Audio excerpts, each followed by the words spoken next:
בוקר טוב. טוב, הבוקר אני אדבר איתכם על איך לייצר סיסטם שעובד לאתר e-commerce. יש לנו פה סקריפט שנותן לנו איזשהו מדד קטן ועוזר לנו לתכנן את הקמפיינים שלנו ואת ההתנהלות שלנו באתר e-commerce ביחס למחירות וביחס להוצאות לעלויות קמפיינים. אוקיי, יש דברים שאני רואה שהמון בעלי עסקים לא מודעים אליהם או לא רואים אותם ולא יודעים בעצם את התהליך.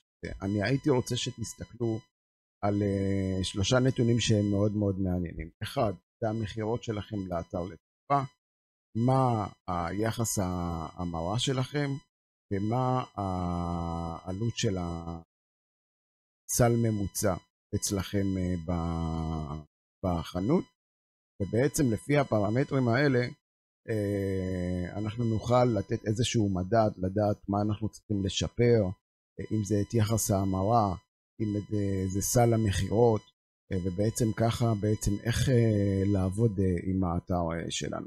יש פה איזשהו קובץ אקסל שאני עובד איתו, בעצם זה השלב הבסיסי שאיתו אני מתחיל.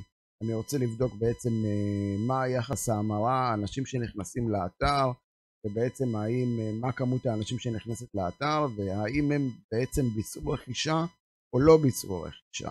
בכל מקרה, את כל הפרמטרים האלה אני כתבתי לי באתר, שהוא באתר שנקרא ריטל מדיה, ונמצא בבלוג ביצועי קמפיין, חישוב והערכה עתידי לקמפיין. אז בואו נתחיל, אוקיי? קודם כל בבלוג הזה יש לכם הסבר מפורט על כל מה שאני אומר, ובעצם זה יהיה מבחינתכם נקודת פתיחה מאוד מאוד חשוב לאתר שיש לו לפחות איזה 6 חודשי פעילות. לא בדקתי את זה על חודש אחד פעילות או 3 חודשים פעילות, זה גבולי, אני לא בטוח שיש מספיק דאטה. אז בעצם בואו נתחיל.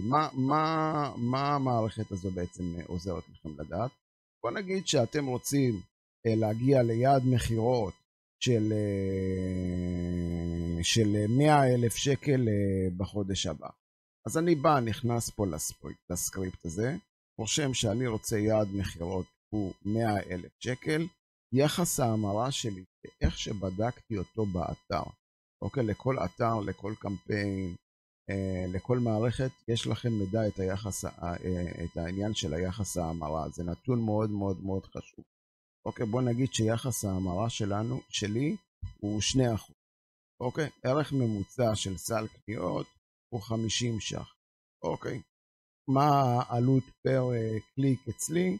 בוא נגיד היא 30 אגורות. אני רושם לו פה חשב סיכום, אז בעצם הוא אומר לי, כדי לעמוד ביעד המחירות שלך 100,000 ש"ח לחודש הקרוב, עליך לבצע כ-2,000 רכישות. להתחשב ביחס ההמרה שלך שהוא 2%, אוקיי, זה צריך להיות מתורגם ל100,000 מבקרים באתר שלך. אוקיי, עלות הקמפיין עבור 100,000 מבקרים יהיה 30,000. זאת אומרת, בשביל שיהיה לך יעד מחירות 100,000, אתה תצטרך להוציא על קמפיינים 30,000. עכשיו, מה העניין פה? אם אתה תבוא ותשפר את יחס ההמרה שלך, בוא נגיד ל5%, אוקיי? ואז אתה בא ועושה חשב סיכום, אתה רואה כבר העלות הקמפיין שלך היא תהיה 12,000. איך אנחנו בעצם משפרים את יחס ההמרה? יחס ההמרה אנחנו יכולים לשפר אותו על ידי בדיקה של הדף שלנו. האם הדף שלנו בעצם הוא ממיר? האם אנחנו ברורים ללקוח? האם הלקוח מבין מה הוא קונה? לתת לו יותר פרמטרים טכניים על הדף רכישה, כדי שהלקוח יבין אם זה מידות של המוצר, או אם זה משקל, או איך לתפעל, או איזשהו מדריך, שהכל יהיה ברור ללקוח. זה דברים שהם ישפרו מאוד מאוד את יחס ההמרה. אני אגיד לכם משהו, חשבתי שהלקוחות יותר אוהבים דברים טכניים, להבין בדיוק מה הם קונים, שזה ממיר יותר טוב מאשר איזשהו תוכן קריאייטיב, ולנסות לשכנע אותו. לקוח צריך להבין מה הוא קונה היום. הלקוחות היום הם לא טיפשים, הם רוצים להבין בדיוק מה הם קונים. שוב, זה תלוי מוצר, אלפי מוצרים, וכל מוצר צריך להתייחס אליו בצורה אחרת. אז זה איזשהו כלי שייתן לכם קצת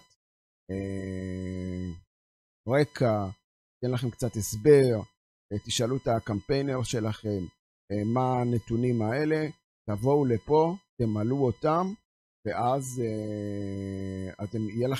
אתם תדעו בדיוק איפה אתם עומדים.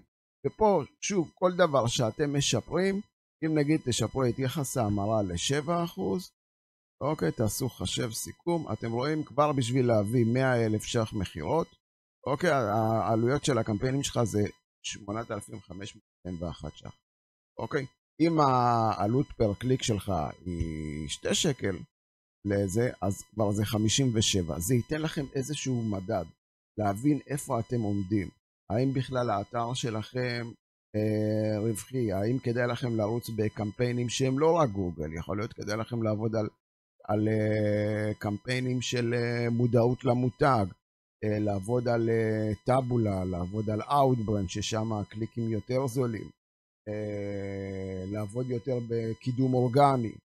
זה ייתן לכם איזושהי הסתכלות רחבה יותר, ולהבין איך המערכת עובדת.